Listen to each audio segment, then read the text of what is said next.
et on va repartir pour cette nouvelle conférence passionnante sur l'EdTech. On va parler des marchés et business models de la filière EdTech, notamment avec deux intervenants, Anne-Charlotte Monneret, déléguée générale de EdTech France, et Yannick Raffenel, coprésident de EdTech France. La salle est à vous. Bonne conférence. Merci beaucoup. Ça fonctionne? Tout va bien. Bonjour à tous, ceux qui sont devant et ceux qui sont au fond. Je vous laisse vous installer. Aujourd'hui, nous sommes là pour parler de EdTech. Et plus précisément du marché de la EdTech en France et des business models qui existent, que ce soit dans le monde de la formation professionnelle, de l'enseignement supérieur ou du marché du scolaire. Hop. Alors. Ouais, mais après ça bloquait, regarde. Ah, magnifique. Ah, la petite zapette. Ok, parfait. Pourquoi est-ce qu'on est là devant vous aujourd'hui? Parce qu'on représente une association qui s'appelle EdTech France. EdTech France, c'est la structure associative en France qui permet de fédérer l'écosystème français de la EdTech. Démontrer, inventer, diffuser. Pourquoi? Parce que fin 2017, on s'est rendu compte que face à la multiplicité des solutions qui existaient en France, c'était un peu difficile de s'y retrouver et surtout de faire grandir ces entreprises qu'on appelait jusqu'à 1 an et demi une forêt de bonsaï. Donc quelques entrepreneurs, la Banque des Territoires, Cap Digital, ont lancé une démarche de recensement des solutions qui s'appelait l'Observatoire des EdTech et on a commencé à trier, catégoriser ces solutions qui existaient du coup pour les enfants, pour les adultes et pour les étudiants. Aujourd'hui, EdTech France, c'est quoi? C'est une association loi 1901. C'est un peu plus de 300 membres entrepreneurs qui ont donc des entreprises ou des structures EdTech. C'est à peu près 45 partenaires qui sont des entreprises, des associations, des collectivités et des acteurs publics qui ont envie de travailler en synergie avec nos membres EdTech. Et c'est surtout un ancrage dans les territoires, 7 hubs régionaux qui permettent en fait de prendre en compte les spécificités et les besoins de formation et d'éducation de chaque territoire. On est donc les personnes compétentes et motivées pour vous parler un petit peu plus de ce que c'est que la EdTech. Aujourd'hui, comme je vous le disais, on arrive à un stade de maturité qui est important post-Covid. On a des solutions qui ont été testées, éprouvées, diffusées, et on a des entreprises qui sont certes des startups, qui sont par définition petites, jeunes et en forte croissance, mais aussi des scale-up, des champions, dans les 3 segments de marché que vous avez ici sur le slide. On reviendra un petit peu sur les tendances au sein de la filière et avec quelques exemples plus concrets par la suite. Mais ce qu'il faut garder en tête, c'est que le marché se structure et pas uniquement à cause de la crise sanitaire. Ça se structure et ça devient plus clair. Pour ça, on a lancé une cartographie des acteurs EdTech France avec un système de filtres, de tags, par utilisateurs finaux, par produit, par localisation également, par support pédagogique utilisé. Et cette cartographie, elle recense aujourd'hui à peu près 315 acteurs. On a l'impression qu'ils sont tous à Paris, mais ce n'est pas vrai. Il faut juste qu'on intègre les données des hubs régionaux. C'est l'étape 2. Pour l'instant, on est assez fiers de l'étape 1. Et ça a été permis grâce au soutien de la Banque des Territoires. Et c'est une démarche qui est essentielle parce que le premier frein à l'équipement en solutions numériques, c'est le manque de connaissance du marché. Également côté entrepreneur, pour former consortium, partenariat business, partenariat événementiel et marketing, c'est extrêmement utile d'avoir accès à ce qui se fait dans l'écosystème EdTech français. 2021, le mot EdTech était absolument partout, dans les médias, à la télé, à la radio, dans vos conversations du soir, avec les enseignants de vos enfants et avec votre patron potentiellement. Pourquoi? Est-ce que ça a vraiment été l'année de la EdTech? Si on s'attarde sur les chiffres, oui. Aujourd'hui, le terme EdTech, on le connaît à peu près tous. Je reviens dessus parce que ce n'est pas forcément évident pour tout le monde. C'est la contraction du mot éducation et tech. Ça apparaît dans la littérature anglophone en 2010 à peu près. Et aujourd'hui, on l'utilise en France de manière courante, facile et pratique. Pourtant, la définition d'une EdTech est extrêmement vaste, extrêmement large. Le point commun de toutes ces EdTech, de toutes ces entreprises, de tous ces acteurs, c'est le fait d'œuvrer à un apprentissage qui est toujours plus personnalisé, immersif, engageant pour l'apprenant. Et ça, grâce aux nouvelles technologies, grâce au numérique, qui permettent d'utiliser l'intelligence artificielle, l'immersive learning et la gamification pour que la transmission d'informations soit plus pertinente aujourd'hui qu'hier. Donc, on a dit une famille absolument immense de solutions qui existent et pourtant des investissements en folle croissance. Pourquoi ? Parce qu'on s'est tous retrouvés chez nous en mars dernier, enseignants, élèves, travailleurs. Et du coup, il y a eu un investissement massif dans l'EdTech. Par nécessité, mais aussi, je pense, par compréhension du potentiel du numérique pour aller chercher des personnes qui n'avaient pas conscience forcément que se former, apprendre, ça fait vraiment partie de la vie d'un salarié, de la vie d'une personne normale qui travaille ou qui ne travaille pas.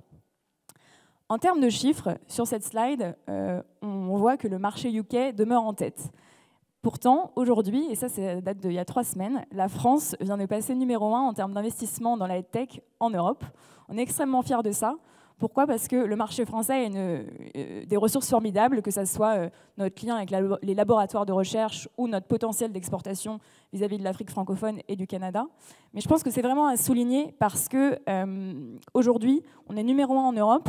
On a bien sûr la pression de la Chine, des GAFAM et de l'Inde, mais il ne faut pas du tout penser que nous sommes dans une course que nous avons à gagner ou pas gagner. Là n'est pas le sujet.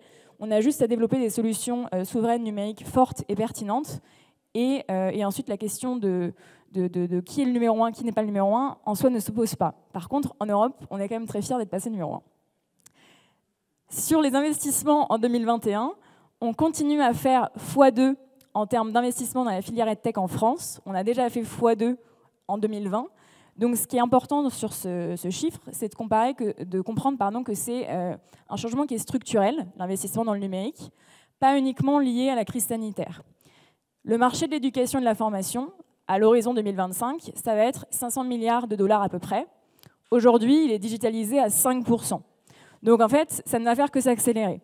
Donc, autant comprendre dès maintenant l'importance de la pédagogie, l'importance de co-construire les solutions, pour que demain, les outils que nous aurons seront les outils que nous avons choisis. Marché français spécifique, on m'a demandé de parler de marché. Donc, je parle de marché. On regroupe au sein d'EdTech France des solutions pour les enfants, au sein des établissements et en parascolaire, des solutions pour les établissements du supérieur, privé ou public, et des solutions pour le monde de la formation professionnelle. Un marché qui reste assez jeune, comme je vous le disais, même si on a aussi des champions, et qui a un dynamisme absolument fulgurant. Il y a 120 jeunes pousses, c'est-à-dire des entreprises créées il y a moins de 12 mois, qui nous ont rejoints au sein d'EdTech France depuis mars 2020. Donc le Covid a donné des idées à certains et à certaines, c'est bien, et c'est à nous de les accompagner dans la pérennisation de leurs solutions. Hop. Ça, c'est quelques chiffres sur la filière française. On a à peu près, ça a augmenté, ça c'était des chiffres 2020, on est à peu près à 8000 emplois créés sur tout le territoire. On est à 750 millions de chiffres d'affaires pour la filière dans son ensemble et à un peu plus de 550 entreprises. Donc nous, on en fédère 360. S'il y a des entreprises qui ne sont pas membres dans la salle, n'hésitez pas à nous rejoindre.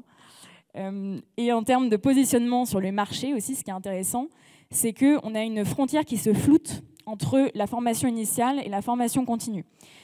Parce qu'on a compris en fait que les capacités d'attention, les spécificités cognitives des gens étaient en fait à peu près pareilles quand on était un adolescent ou quand on était un adulte. On a besoin de ludique, on a besoin de gamification, on a besoin d'immersif, on a besoin de temps court d'apprentissage, de temps synchrone, asynchrone. Et donc tous ces principes en fait sont présents dans la formation initiale et la formation continue. Et souvent nos entreprises EdTech sont présentes sur deux segments de marché. Ça, c'est des chiffres qui sont issus d'une étude EY. Globalement, c'est pour vous dire que nos entreprises proposent en moyenne 3 produits et services, donc c'est assez diversifié. Et c'est surtout de la ressource et du support pédagogique en ligne, des dispositifs qui sont dédiés à la formation, donc des plateformes, des apps, et aussi du conseil en ingénierie pédagogique. Parce que la EdTech, ça peut être plus tech que ed, ou ça peut être plus ed que tech. Donc vous avez à peu près un top de solutions présentées ici. On pourra vous transmettre les slides après si vous le souhaitez. 2 technologies développées, souvent des LMS, du mobile learning et de la classe virtuelle, qui permettent aussi le travail à distance. Et en termes de clients, ce sont des entreprises qui sont majoritairement B2B. C'est peut-être plus simple, peut-être pas, mais en tout cas, c'est ce qui ressort de la filière, avec des clients qui sont des établissements de l'enseignement supérieur, des organismes de formation et des entreprises. Et le modèle d'affaires est assez classique, en fait. Ce sont des abonnements ou de la vente de prestations. Et ce qu'il y a à souligner, c'est qu'on a une filière française qui est extrêmement vertueuse. À 98%, nos entreprises EdTech en France, c'est aussi parce qu'on a un cadre juridique assez complexe, mais à 98%, nos entreprises ne monétisent pas les données personnelles de leurs utilisateurs, que ce soit des mineurs ou des majeurs. Donc on a une filière qui, comparée aux filières, par exemple, anglaises, chinoises, américaines, sont extrêmement vertueuses, et ça, c'est à souligner, ça fait aussi la force des solutions françaises. Notamment pour aller chercher des grands groupes, en fait, qui investissent massivement dans la formation en termes stratégiques aujourd'hui. L'argument de la protection des données est un vrai argument fort et qui est pour moi l'argument de demain. Sur l'impact de la crise Covid, c'était très hétérogène pour nos entreprises. Ça dépendait à quel point votre solution elle avait besoin d'être utilisée par un humain dans une salle de classe et dans une entreprise, ou si vous aviez déjà tout préparé et que c'était 100% à distance. Donc on va dire 50-50 en termes d'impact financier sur nos boîtes. Ce qu'il faut retenir de cette période, c'est qu'aujourd'hui, on a besoin de soutenir nos entreprises pour passer à l'étape supérieure. Donc j'ai mis ici la doctrine d'investissement et Tech for Good de la Banque des Territoires. Typiquement, c'est un levier de financement dédié à la EdTech pour accélérer la croissance des entreprises qui ont une bonne idée, un bon business model, un bon impact et qui ont juste besoin de fonds. Et aujourd'hui, la EdTech, c'est sexy, on investit dedans. Mais avant le Covid, malheureusement, la FinTech, la HealthTech, la CleanTech, c'était un peu plus sexy. Donc les boîtes avaient du mal à lever des fonds. Grâce à des doctrines comme ça, il y a un effet d'entraînement. Et aujourd'hui, on sent vraiment que structurellement, ça commence à changer. Quelques exemples de la diversité de ce qui existe sur le scolaire. On a des outils d'orientation, de vie scolaire, de classe virtuelle. Il y a absolument tout. Tout le monde peut trouver ce qui lui correspond dans son quotidien. Et je terminerai peut-être juste par ça. Désolée, je vais vite. Aujourd'hui, en France, on a quelques freins qui demeurent sur le marché du scolaire, qui sont donc liés au financement, comme je vous le disais, mais aussi liés à la structuration de notre éducation nationale, qui fait que l'utilisateur de solutions, ça va être l'enfant, ça va être l'enseignant, mais ça ne va pas forcément être l'acheteur. Donc aujourd'hui, il y a la nécessité de faire comprendre aux décideurs de l'éducation nationale qu'il faut investir autant dans les ressources numériques, les EdTech, que ce qu'ils ont fait précédemment dans les équipements numériques, donc les ordinateurs, les tablettes, les salles info, etc. Et aussi sur la formation, parce qu'on donne une tablette et une app à un prof, je peux vous garantir, moi j'ai enseigné en collège, qu'on ne l'utilisera pas. Donc le mot d'ordre d'EdTech France, c'est ce qu'on pousse auprès du ministère, c'est ce 1-1-1 qui a été repris par Jean-Michel Blanquer cette année, donc on était très contents, pour avoir une école moderne, pérenne, et égalitaire aussi, parce que si forcément on n'investit pas dans les établissements publics, ce seront les établissements privés qui vont investir dans les ressources, et du coup, on rate complètement l'idée. Et je cède la parole à Yannick, coprésident. Yannick, j'ai beaucoup parlé, c'est à toi.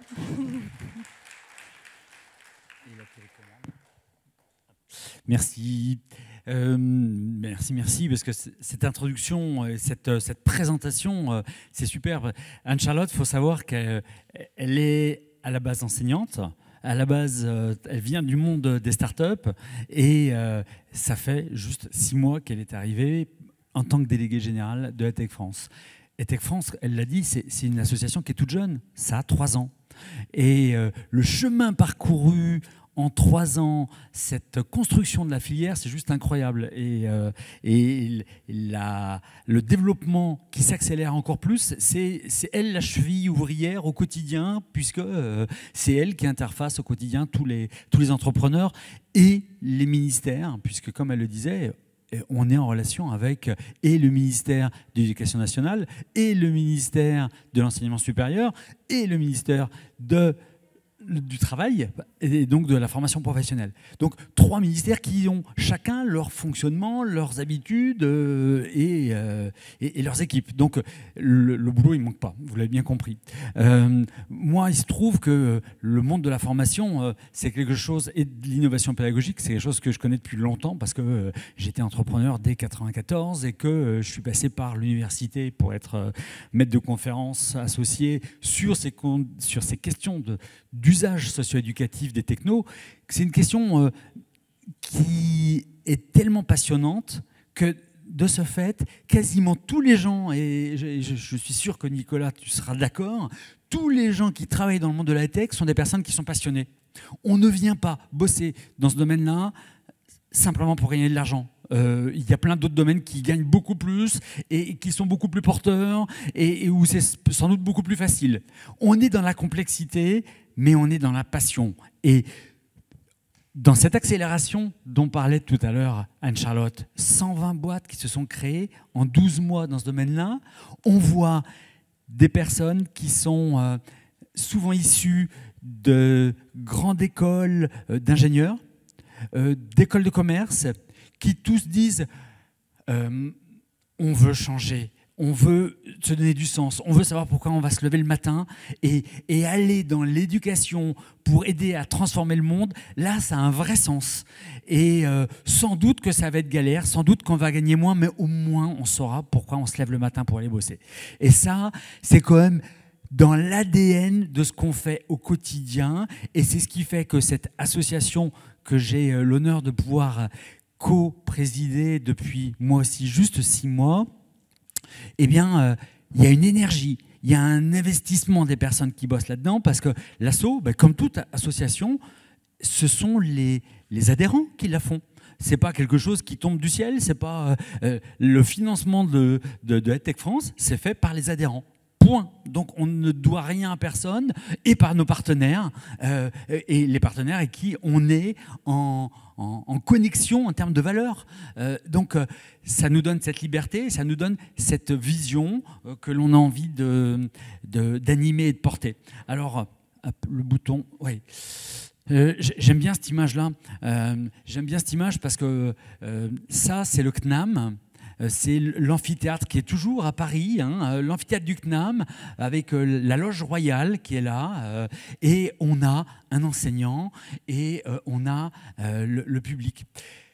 Cette image, je l'ai utilisée pour la première fois il y a 8 ans, parce que j'avais la chance de travailler et d'être le directeur pédagogique d'Open Classrooms.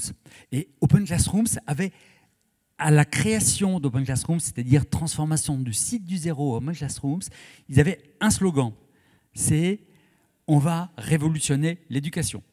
C'était vraiment le slogan. Et on pouvait se dire, en prenant cette image, eh bien, ça c'est fini, ça c'est le temps ancien, maintenant on va pouvoir tout changer avec l'utilisation du digital.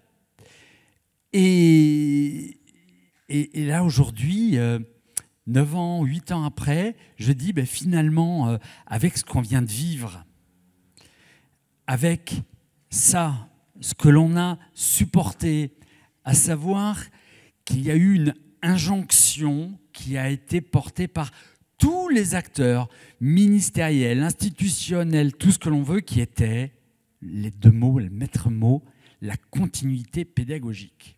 Il faut assurer la continuité pédagogique. Ça s'est traduit par quoi? Ça s'est traduit qu'il y avait extrêmement peu de personnes, d'organisations qui étaient prêtes, qui étaient matures dans leur façon d'aller concevoir l'usage du digital pour aller déployer de l'éducation ou de la formation. Ceux qui étaient matures, ils étaient déjà loin. Ceux qui n'étaient pas matures, qu'est-ce qu'ils ont fait? Eh bien, ils ont pris ce qu'ils avaient sous la main, ils ont pris de la classe virtuelle et ils ont appliqué à la lettre. De la continuité pédagogique, ça veut donc dire qu'il y a quelqu'un qui est sur l'estrade, il n'est plus sur l'estrade, il est devant sa caméra. Et il y a des apprenants qui ne sont plus dans l'amphithéâtre ou dans la salle de classe, ils sont tout seuls, chez eux.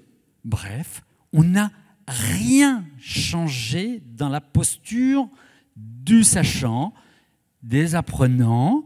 On a juste médiatisé.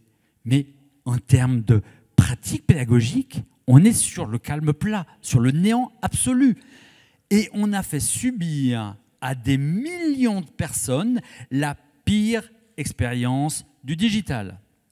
Ce qui fait qu'aujourd'hui, la grande transformation pour nous, les acteurs de la tech, c'est qu'avant, depuis 30 ans, il fallait aller porter la bonne parole.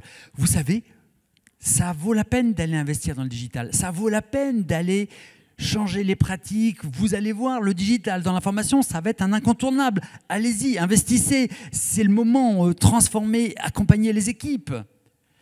Maintenant, il n'y a plus besoin de dire ce que c'est que la tech. Il n'y a plus besoin de dire il va falloir y aller.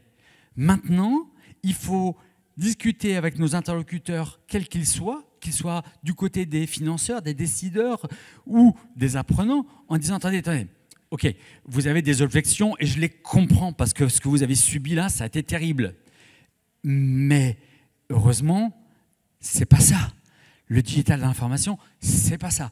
Il y a tellement d'autres choses et on va ensemble essayer de voir tout ce que le digital peut réellement apporter dans la transformation des pratiques pédagogiques, puisque le digital n'est pas une finalité en formation, c'est un moyen. Et pouvoir ramener ça à ce niveau-là, ça amène à une vraie réflexion sur les métiers des formateurs, des enseignants, leur transformation vers des nouveaux métiers qui sont des métiers de concepteurs et d'accompagnateurs, de mentors, de tuteurs, on peut les appeler comme on veut. Bref, tous ces gens qui sont absolument indispensables et dont nous allons avoir vitalement besoin. Parce que là où ça devient très intéressant, c'est qu'aujourd'hui, on ne peut plus opposer le présentiel et le distanciel. On ne peut plus opposer l'humain et le digital. On sait que tout ce qui va se construire de manière pérenne en termes d'usage, en termes d'impact, sera à chaque fois du digital et de l'humain, du distanciel et du présentiel. C'est en allant chercher le meilleur du digital et le meilleur de l'humain et surtout plus en opposant les choses telles qu'on a voulu le concevoir, le faire. Parce que vous savez, avant qu'on ne parle de digital learning, on a parlé avant du e-learning. Avant, on a parlé de la FOAD. Avant, on a parlé de l'EAO, l'enseignement assisté par ordinateur. Et qu'à chaque fois, pendant toutes ces dizaines d'années, tout le monde a voulu croire à l'objet miracle, à la technologie qui permet que on va avoir... Il y a une nouvelle techno qui va être tellement géniale. Cette techno, elle est tellement géniale que de toute façon, ça va marcher tout seul. Une image que j'avais avant, je ne l'ai pas remise dans cette presse, c'est une gravure du début du XXe siècle, façon Daumier et compagnie. C'est une caricature où vous voyez une salle de classe dans laquelle on a les enfants. Les enfants ont un casque sur la tête. Ce casque, c'est un casque façon armée, un casque de protection, d'accord ? Tous les casques sont reliés avec un tuyau jusque sur le bureau du prof. Et le prof, il a un énorme hachoir comme pour faire la saucisse, d'accord ? Et il met les bouquins dedans et il tourne la manivelle. Et on est dans le même fantasme 120 ans après qu'il suffit qu'un enseignant mette du contenu, du savoir, dans un truc, un bidule, par les tuyaux, ça va aller dans la tête de tout le monde. Enseigner, c'est aussi simple que ça, c'est aller mettre le contenu et le pousser. Après, les gens se démerdent et la techno se démerde. Ben non, c'est pas ça la pédagogie. Et ça tombe bien parce que c'est pas ça non plus ce qui a animé les enseignants lorsqu'ils se sont dit j'ai envie d'aller au contact, j'ai envie de prendre ma place sur l'éducation et sur la formation. Et c'est là que se passe vraiment l'apport du digital de manière absolument extraordinaire. Petit détour des chiffres sur la formation pro. Avec la crise, et quand on a interrogé juste, en après-crise presque, ce que les organismes de formation ont dans la tête, ils disent 2 fois plus ont réellement basculé dans du 100% online. Mais ce 2 fois plus, ça représente juste 31% des organismes de formation. Ça veut dire quoi? Quand on les interroge, ils disent non, mais attendez, il n'y en a que 30% qui disent on ne va faire que du distanciel. Les autres disent mais non, on va aller aussi maintenir du présentiel parce qu'on a besoin des deux, que l'un ne remplace pas l'autre. Donc ça, c'est aussi intégré dans les stratégies des organismes de formation. Même si derrière ce vocable d'organismes de formation, vous savez combien il y en a en France. Dans les derniers chiffres, on est sur 180 000 organismes de formation. Mais sur les 180 000, il y en a plus de 100 000 où ce n'est juste une personne. Hein. C'est une personne qui est considérée comme un organisme de formation. Bref, les choses vont bouger. Ça, c'est un autre graphique intéressant sur l'impact de l'accompagnement sur la complétion d'un parcours de formation. On se rend compte que lorsque l'on met quelqu'un dans un dispositif qui va s'intéresser à la manière dont vit l'apprenant, je ne dis pas que c'est quelqu'un qui va former, c'est quelqu'un qui accompagne, d'accord ? Donc appelons-le mentor, tuteur. C'est quelque chose de très particulier dans le monde de la formation pro. Donc moi je préfère l'appeler mentor. Eh bien on se rend compte qu'on va passer de 8% de personnes qui terminent un parcours de formation à 28%. Mais si on veut qu'il y ait au moins la moitié du parcours qui soit fait, on va passer donc de moins de 10% de personnes qui vont jusqu'au bout à plus de 60% de personnes qui seront bien engagées. Autrement dit, l'accompagnement humain, la dimension humaine, relationnelle, mais Bernard Laporte a dit exactement la même chose tout à l'heure. Hein. J'avais envie d'intervenir quand je l'entendais, puisqu'il disait « mais on ne va pas faire le débrief d'un match au téléphone, d'accord ?» De la même manière, on ne peut pas imaginer, il n'y a que 6% de personnes qui soient capables de se former seules. Et ça n'a rien à voir avec la techno, ça a à voir avec la construction mentale. On appelle ça l'autodidaxie. Est-ce que j'ai, en termes de motivation, en termes de méthodo, en termes d'organisation de mon temps, etc., la capacité de pouvoir me former seul? Eh bien, si je l'ai, depuis des dizaines d'années, j'ai été capable d'aller chercher à la bibliothèque universitaire les bouquins, puis après aller chercher sur Internet, etc. Et je suis capable de me débrouiller tout seul et je vais me mettre sur les MOOC et je vais me débrouiller et dans les ressources extraordinaires qui sont en ligne, je vais me débrouiller tout seul. 6%. Alors, est-ce qu'on s'intéresse aux 6 ou est-ce qu'on s'intéresse aux autres? Et bien, pour les autres, on est obligé de mettre des dispositifs. On est obligé de passer de l'ingénierie pédagogique qui construit les ressources à l'ingénierie de formation qui construit les dispositifs et qui prévoit les modalités d'accompagnement, l'alternance entre le présentiel et le distanciel, la place de l'humain et tout ce qui va permettre réellement de faire la réussite en termes d'impact social, sociétal, ou d'impact en termes de montée en compétences et de performance pour les salariés. Bref, tout ce qui fait la richesse de la formation et de l'enseignement. Une autre grosse contrainte qui est vraiment hyper importante, vous avez certainement entendu parler des grandes réformes qu'il y a eu sur la formation professionnelle.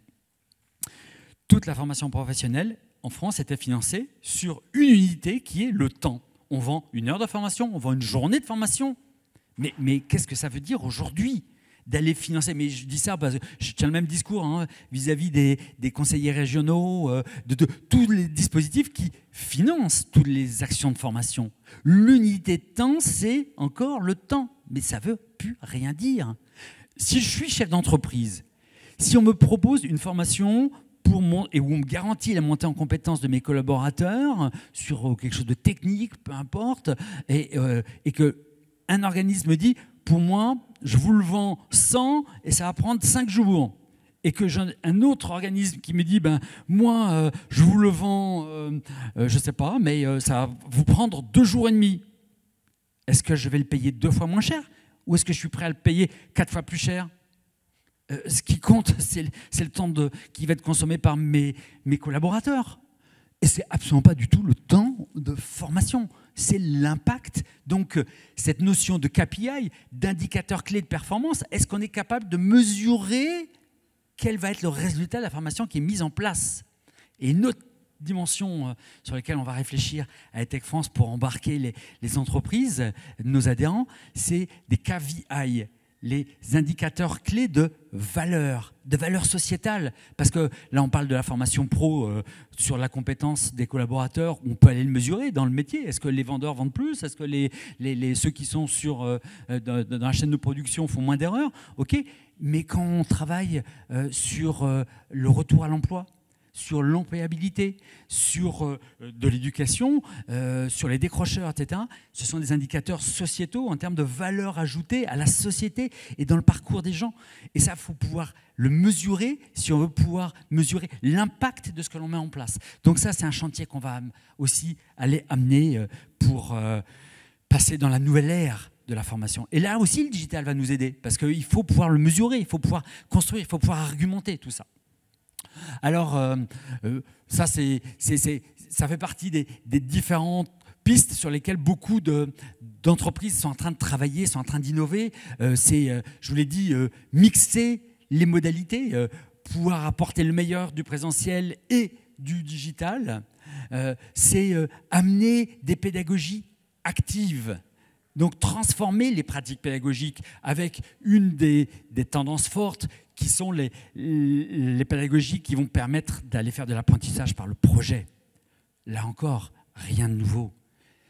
Célestin Freinet, il y a bientôt un siècle, publiait ses premiers livres sur la pédagogie active. Son outil, à l'époque, c'était l'imprimerie. OK. On a juste remplacé l'imprimerie maintenant par Internet, mais les idées, les concepts, ils sont là. On apprend avec et par les autres. Tiens, le social learning, l'accompagnement. Comment est-ce que, pour pouvoir faire naître le plaisir d'apprendre, la motivation, l'être humain est un être social qui apprend avec et par les autres. On a besoin des autres pour apprendre.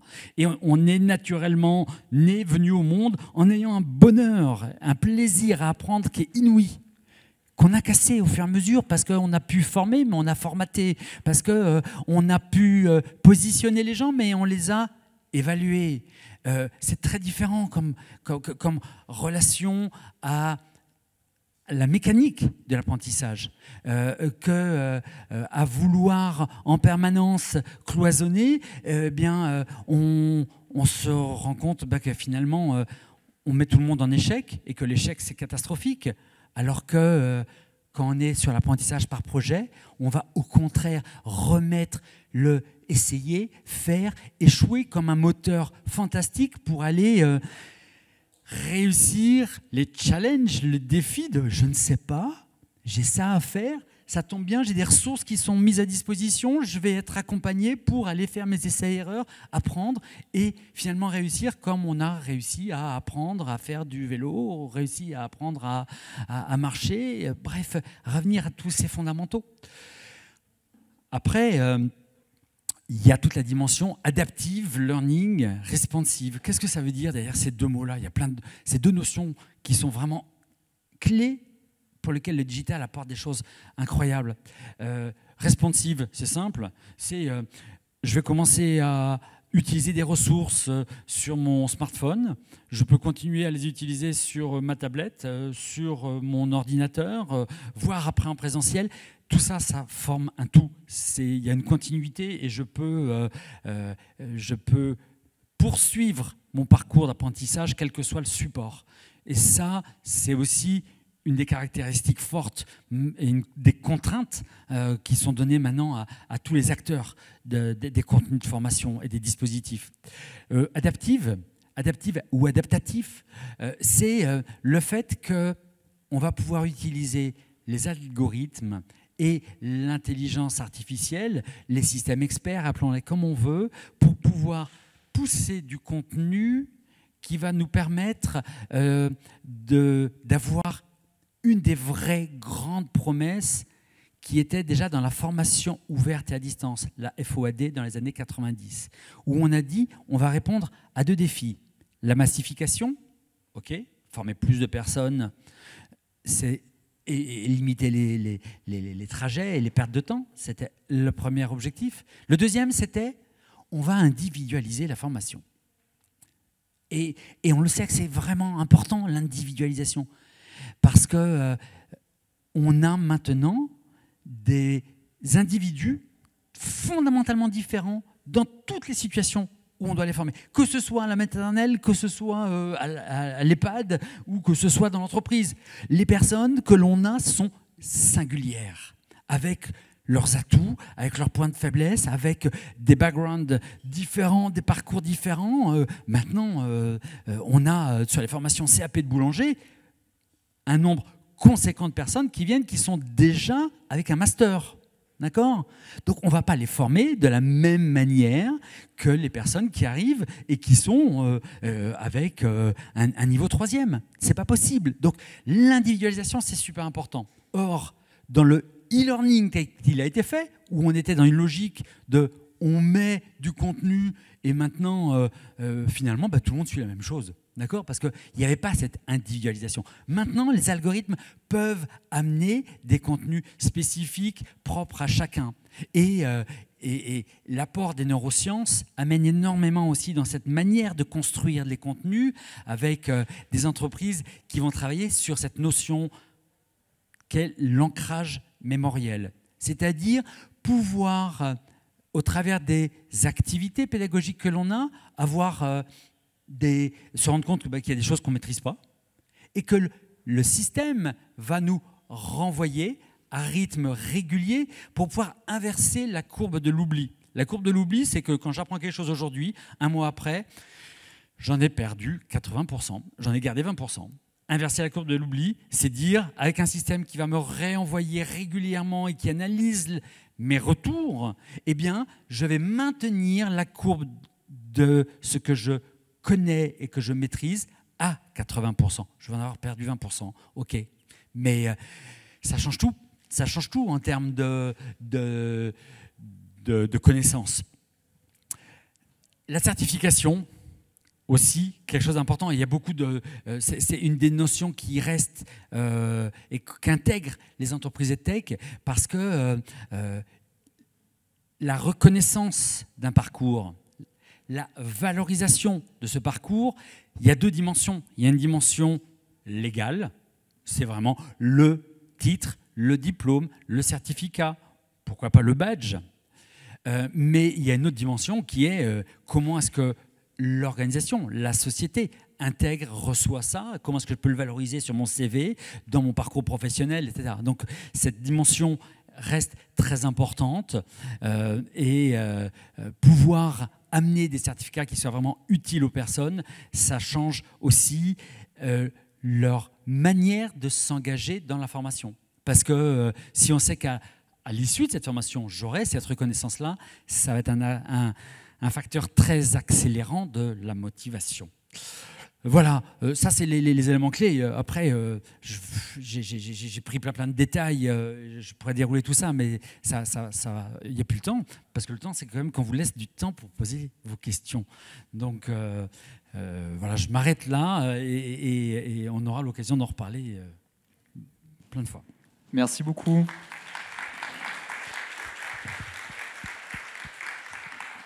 Alors, est-ce qu'il y a des questions ?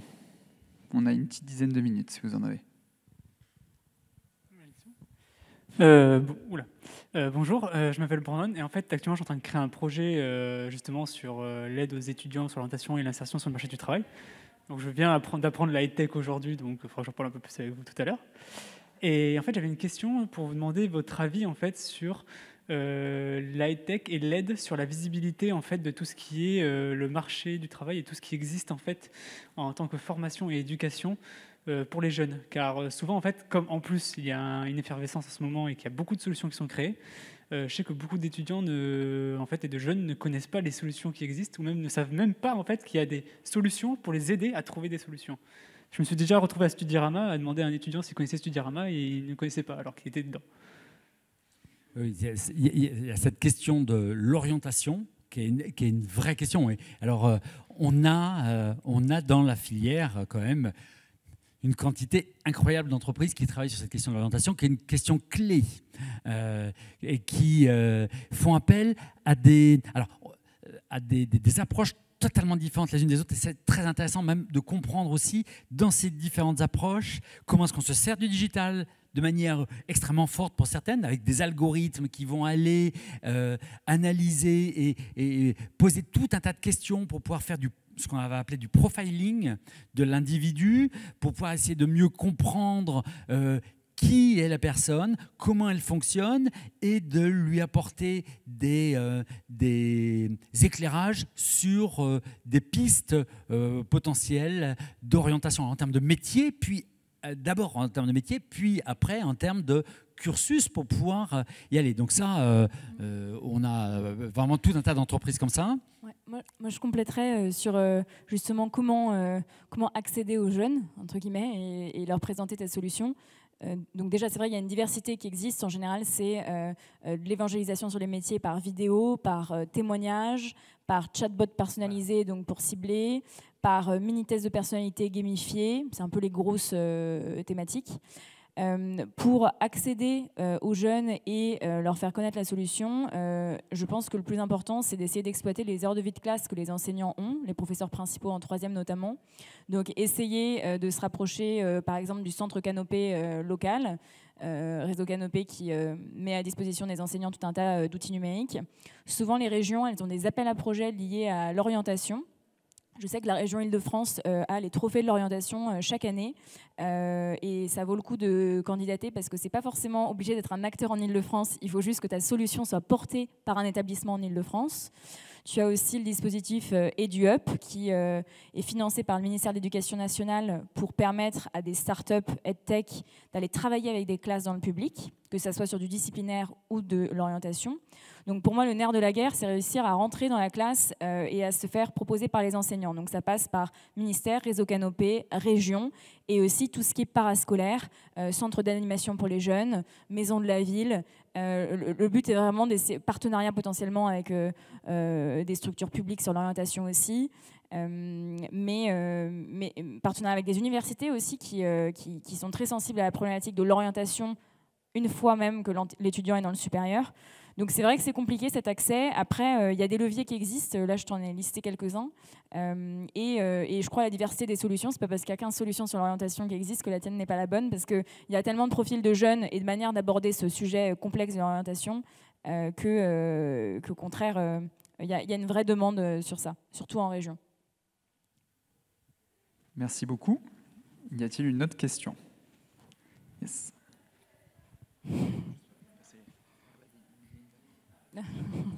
Désolée, Nicolas. Merci. Bonjour. Quelle porosité on pourrait imaginer entre la EdTech et la médiation numérique et aussi au niveau association de médiation numérique, comment créer des liens?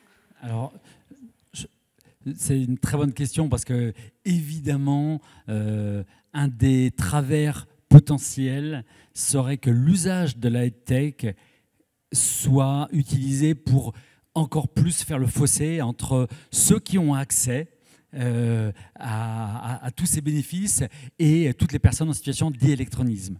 Et ce que je vous propose, c'est qu'on en parle cet après-midi, parce que cet après-midi, dans l'atelier qu'on va faire, on va vraiment parler de ces connexions entre les acteurs EdTech et tous les autres qui doivent vraiment bosser ensemble, et c'est la notion des hubs EdTech régionaux sur lesquels on va cet après-midi animer l'atelier. Donc je botte pas en touche, mais au contraire, ça va être une des questions centrales cet après-midi. À part si vous ne venez pas cet après-midi, je ne sais pas. Vous êtes là cet après-midi? Non.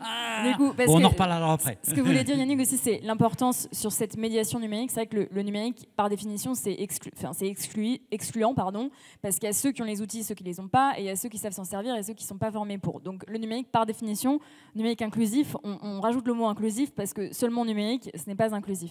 Donc cette notion de médiation numérique et de comment est-ce qu'on travaille avec les associations, au sein d'EdTech France, on a un réseau de partenaires, l'école de la deuxième chance, 100 000 entrepreneurs, Alliance pour l'éducation, Job IRL, des acteurs qui sont au contact de personnes qui peuvent être éloignées du numérique. Et du coup, on réfléchit beaucoup à la notion de tiers-lieu. On a une digne représentante d'un tiers-lieu incroyable qui s'appelle l'Épopée à Marseille, qui est assise juste devant. Et ces tiers-lieux, ils sont d'ailleurs inclus dans le plan de relance du Haut Commissariat aux compétences. Et pourquoi est-ce qu'on veut mettre de l'argent dans les tiers-lieux ? Parce qu'en fait, l'espace commun entre demandeurs d'emploi, chercheurs, enseignants, formateurs, entrepreneurs est clé pour qu'il y ait cette porosité dont vous parliez.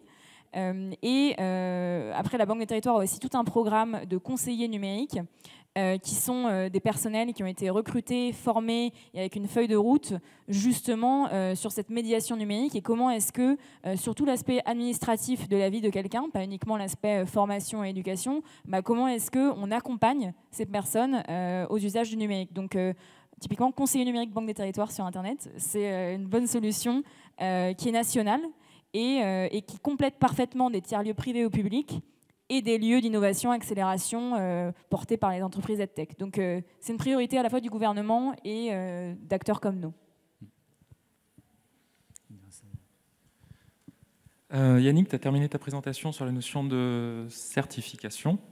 Je voulais avoir votre regard à tous les deux sur quelque chose en France auquel on est très attaché, le diplôme. Et dans une logique où on est de plus en plus dans du lifelong learning, l'apprentissage en continu, quelle sera la place selon vous de ces certifications, micro-certifications, badge, open badge, versus le diplôme aux yeux des recruteurs, des chefs d'entreprise et même des apprenants? Je ne sais pas quelle vision moi j'en ai. Ce qui est certain, c'est que ce panel global des différentes modularités possibles, c'est-à-dire qu'il y a les titres, il y a les diplômes, il y a les certificats, il y a les badges. Chacun est porteur de ça et aujourd'hui, je ne vois pas trop de concurrence entre les uns et les autres, c'est-à-dire qu'il n'y a pas un qui peut remplacer les autres, parce qu'il y a une place pour chacun. Je vais prendre juste un exemple que je connais bien, qui justement lorsque j'étais à Open Classrooms, où par exemple le titre qui était développeur Internet était un titre que Open Classrooms avait créé, qui n'existait pas. C'est-à-dire que ce n'était pas inscrit au RNCP, c'était pas donc avant France Compétences, ça n'existait pas.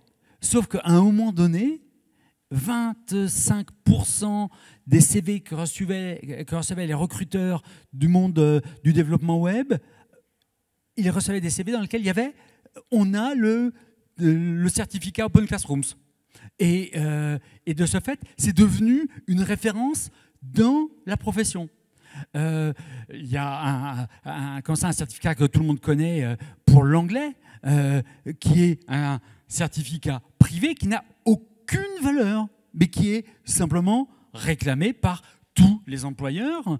Et pourtant, ce n'est pas un diplôme, ce n'est pas un titre, c'est rien, c'est un certificat de marque. D'accord. Donc, on voit que chacun fait sa place. Après, ce qui est important, c'est le métier, qu'est-ce qu'il reconnaît. Et finalement, c'est là que ça se joue réellement. Et pour compléter, je pense que de plus en plus culturellement, vu qu'on va tous exercer une dizaine de métiers différents dans notre longue vie avant la retraite, le premier diplôme, le diplôme initial, le diplôme d'école d'ingénieur, d'école de commerce, de fac, sera, à mon sens, perçu dans les prochaines années comme la première brique et devra nécessairement être complété par des formations, des certifications qui en gros limiteront l'obsolescence de la première brique de formation, si on peut l'exprimer comme ça. Donc je pense que culturellement, et c'est assez anglo-saxon en fait comme modèle de l'idée de rajouter des briques certifiantes tout au long de sa vie, je pense que ça sera beaucoup moins réservé aux CSP+, qui s'intéressent à ces sujets de formation dans le futur, et que la formation de l'enseignement supérieur sera juste la brique 1. Et d'ailleurs, de plus en plus de nouvelles écoles se lancent dans le diplôme non obsolescent, donc avec une mise à jour tous les 2 ans, avec des certifications obligatoires à passer. Par exemple, Avon City School, qui est une école innovante dans l'intelligence artificielle et la data science à Paris, à ce système, vous êtes diplômé une fois et ensuite, tous les 2 ans, vous avez une sorte de mini-certification à passer. Ce qui paraît en soi logique parce qu'on a ça dans le monde professionnel, on est évalué en permanence. Pourquoi est-ce qu'on n'aurait pas une sorte de mise à jour de nos connaissances et de nos compétences volontaires, hein, pas forcément obligatoires, mais proposées par la formation qu'on avait choisie. On a fait, je sais pas, les arts et métiers. Et je pense que tout établissement du supérieur proposera à terme des modules de mise à jour et de spécialité. Puisque nous sommes passés d'une gestion des stocks, la compétence étant un stock qui, plus on vieillissait, plus ce stock devenait important, à une gestion des compétences sous forme de flux, puisque maintenant, une compétence, entre 3 mois et 3 ans maximum, la durée de vie d'une compétence. Donc si on ne renouvelle pas en permanence ces compétences, eh bien, on se retrouve en dehors du flux et en dehors du marché de l'emploi. Donc la formation tout au long de la vie, maintenant, ce n'est plus un concept, c'est une réalité que nous avons tous à vivre. Merci beaucoup, je vois que le temps est terminé. Je sais qu'il y a d'autres questions, je suis désolé, vous allez pouvoir y répondre juste après. Merci beaucoup en tout cas pour cette conférence.